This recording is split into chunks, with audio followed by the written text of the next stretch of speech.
अस्सलाम। वालेकुम सलाम। अच्छा डॉक्टर साहब, सबसे पहले तो ये बताएं कि वर्ल्ड डायबिटीज़ डे के हवाले से भी आपने मीडिया टॉक की है, क्या कहेंगे इस हवाले से? वालेकुम सलाम। मेरा नाम डॉक्टर एहसन निसार है। मैं कंसल्टेंट कार्डियोलॉजिस्ट हूँ और as a head of medical affairs में यहाँ TDC में काम कर रहा हूँ। ये जो हमारा डायबिटीज़ सेंटर है ये मरी रोड पे जब आप चलते हैं एक्सप्रेस वे पे टोल प्लाज़ा के बिल्कुल साथ फुलगरा में ये वाक़ है। ये पूरा एक जदीद हॉस्पिटल है जो सिर्फ डायबिटीज़ और उसके रिलेटेड कॉम्प्लिकेशंस का इलाज करता है, यहाँ पर होता है। अच्छा ये बताएं कि कितनी गुंजाइश है इसमें मरीज़ों की? ये जो है फुली ऑपरेशनल 100 बेडेड हॉस्पिटल है। इसमें 100 मरीज़ों की दाखिले की गुंजाइश मौजूद है। कि मज़ीद भी मतलब कि दूसरे शहरों में भी ब्रांचेस खुलेंगी? बिल्कुल, आप सही कह रहे हैं। अभी ऑलरेडी हम लाहौर में भी मौजूद हैं, साहिवाल में भी हमारा सैटेलाइट क्लिनिक है और कराची में भी इंशाल्लाह हम जल्दी ओपन करने जा रहे हैं इसको। अच्छा डायबिटीज़ के हवाले से क्या मैसेज देते हैं आप? डायबिटीज़ का ये है कि डायबिटीज़ पाकिस्तान अभी इस टाइम टॉप 3 कंट्रीज़ में आ चुका है, तो हमें इसके लिए बहुत अर्जेंट अवेयरनेस की ज़रूरत है। इसको हमें हर लेवल पे फैलाना चाहिए इसकी अवेयरनेस, क्योंकि बेसिकली ये इसके कोई सिम्टम्स होते नहीं हैं ज़्यादातर मरीज़ों में, तो हमें इसको पहले से डायग्नोस्ट करेंगे तो हम इसकी कॉम्प्लिकेशंस को अवॉइड कर सकते हैं। अच्छा ये बताएं डॉक्टर साहब कि कोई मुस्तैकीन के लिए कोई पैकेज भी रखा गया है? बिल्कुल ऐसे है। हमारा ये है कि हमारे इधर जो 60% मरीज़ हैं वो हम वाइट कॉलर जो पेशेंट है वो हम फ्री ऑफ कॉस्ट उनको ट्रीट करते हैं। ये बेसिकली एक नॉन प्रॉफिट ऑर्गेनाइजेशन है। जिन मरीज़ों से हम जो पे कर सकते हैं उनसे भी लेके हम गरीबों पे और जो वाइट कॉलर पेशेंट्स हैं उन पे हम खर्च करते हैं। अच्छा, जो वर्ल्ड डायबिटीज़ डे है वो तो दुनिया में मनाया जाता है 14 नवंबर को। हमने ये वर्ल्ड डायबिटीज़ डे की प्री अवेयरनेस टॉक हम मना रहे हैं।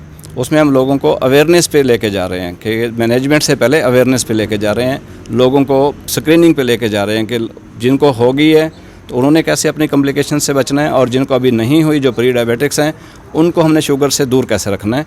तो हमारा मेन रोल अभी यही, हम वो एक्टिविटीज़ कर रहे हैं। 14 नवंबर को तो हम इंशाल्लाह दोबारा से एक कॉन्फ्रेंस भी करने जा रहे हैं और पूरा डे इवेंट कर रहे हैं इंशाल्लाह। जी डॉक्टर साहब ये बताएं कि डायबिटीज़ के इलाज के लिए आप क्या समझते हैं कि इंसुलिन बेहतर रहती है या कि दीगर जो मेडिसिन है?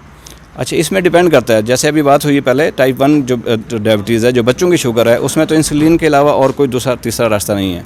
जो टाइप 2 डायबिटीज़ है, जो मोस्ट कॉमन डायबिटीज़ है, जो बड़ों में होती है, एडल्ट्स में होती है, उसमें डिपेंड करता है कि पेशेंट किस चीज़ पे रिस्पॉन्स कर रहा है। ठीक है, उसको स्टार्ट करते हैं मेडिसिन से और उसके पैरामीटर को देखते हुए अगर वो मेडिसिन पे कंट्रोल नहीं हो पा रहा तो फिर उसको इंसुलिन पे कन्वर्ट करते हैं। बाज़ वक़्त अकेली इंसुलिन भी कुछ नहीं करती, इंसुलिन प्लस मेडिसिन दोनों चीज़ें कम्बिनेशन में देनी पड़ती हैं। अच्छा नाज़रीन को ज़रा ये इन्फॉर्मेशन डॉक्टर साहब दें कि आम तौर पे लोगों के ज़हन में होता है कि अगर टैबलेट्स दी गई तो गुर्दे डैमेज हो जाएंगे, इस हवाले से आप क्या कहेंगे? नहीं, ऐसा नहीं है, बल्कि इसको रिवर्स, ये अवेयरनेस टॉक्स का मतलब यही है कि इसको बल्कि रिवर्स करके लोगों को बताया जाए कि अगर दवाई नहीं लेंगे, डायबिटीज़ अगर शुगर लेवल कंट्रोल नहीं होगा तो फिर गुर्दे डैमेज होंगे, कंट्रोल रहेगा तो फिर गुर्दे डैमेज होने से बचे रहेंगे। अच्छा आप अपने हॉस्पिटल में क्या क्या फैसिलिटीज़ दे रहे हैं? हमारे हॉस्पिटल में तो अंडर वन रूफ शुगर की डायग्नोसिस, शुगर की एजुकेशन, न्यूट्रिशन एडवाइस, उसके साथ साथ शुगर का इलाज, और ख़ास तौर पे जो हम फैसिलिटीज़ दे रहे हैं जो शुगर की कॉम्प्लिकेशंस हैं, पेचीदगियाँ स्टार्ट होती हैं, दिमाग से स्टार्ट हो रही हैं, स्ट्रोक हो सकता है आपको, आंखों में रेटिनोपैथी हो सकती है, दिल में आपको हार्ट की कोई डिजीज़ हो सकती है, उसके बाद गुर्दों में आपको गुर्दे फेलियर हो सकते हैं, आप अगर नर्व की तरफ हैं तो न्यूरोपैथी हो जाती है जिसमें आपके हाथ पाँव सूना होना शुरू हो जाते हैं। सबसे बड़ी कॉम्प्लिकेशन डायबिटिक फुट जिसको कहते हैं, फुट के ऊपर ज़ख्म बनता है और फिर वो ज़ख्म पेचीदगी में ऐसा जाता है कि या पाँव काटना पड़ता है, टांग काटनी पड़ती है। हम इन सारी कॉम्प्लिकेशन को अंडर वन रूफ प्रोवाइड कर रहे हैं अल्हम्दुलिल्लाह। शुगर मुख्तलिफ इक़साम की होती है या एक ही किस्म की होती है? नहीं, शुगर की 3-4 अक़साम है। पहली तो टाइप 1 है जो बच्चों की शुगर है, जो 0 एज से लेकर 19 ईयर्स तक उसको कैटेगराइज करते हैं, उसमें इंसुलिन बनती ही नहीं या डिस्ट्रक्ट होती रहती है। दूसरी होती है टाइप 2 जो मोस्ट कॉमन शुगर है, जो 19 से लेकर फिर आगे 70-80 साल के जो एडल्ट्स उनमें हो जाती है। तीसरी एक और किस्म की शुगर की, उसको गैस्टेशनल डायबिटीज़ कहते हैं, जो प्रेग्नेंट लेडीज़ में होती हैं। लेकिन उसकी एक अच्छी बात है कि वो जो ही हमल ख़त्म होता है, डिलीवरी के बाद वो ख़त्म हो जाती है। उसकी एक उसमें रिस्क फैक्टर होता है कि इन ख़वातीन को फिर फ्यूचर में लाइफ में किसी वक्त टाइप 2 डायबिटीज़ हो सकती है।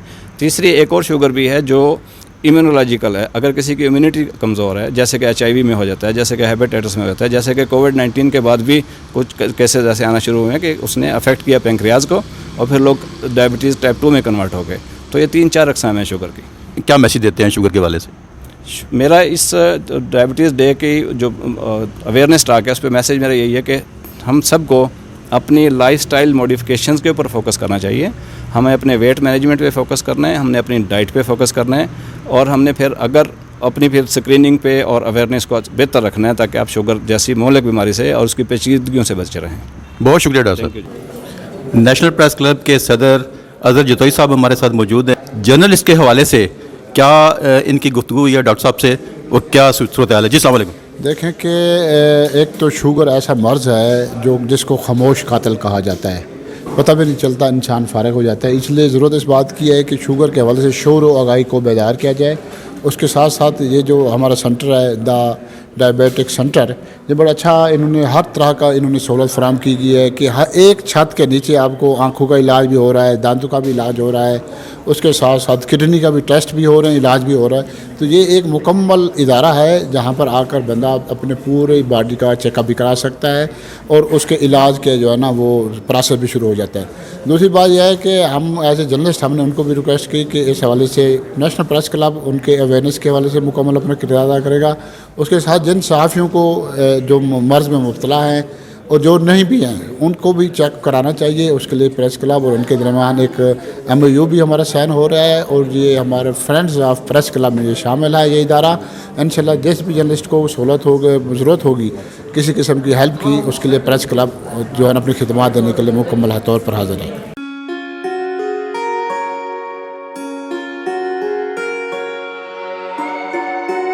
जी मोबाइल हॉस्पिटल ये है हाउ व्हीकल इसको हम कहते हैं। हाउ से मतलब हॉस्पिटल ऑन व्हील बनता है।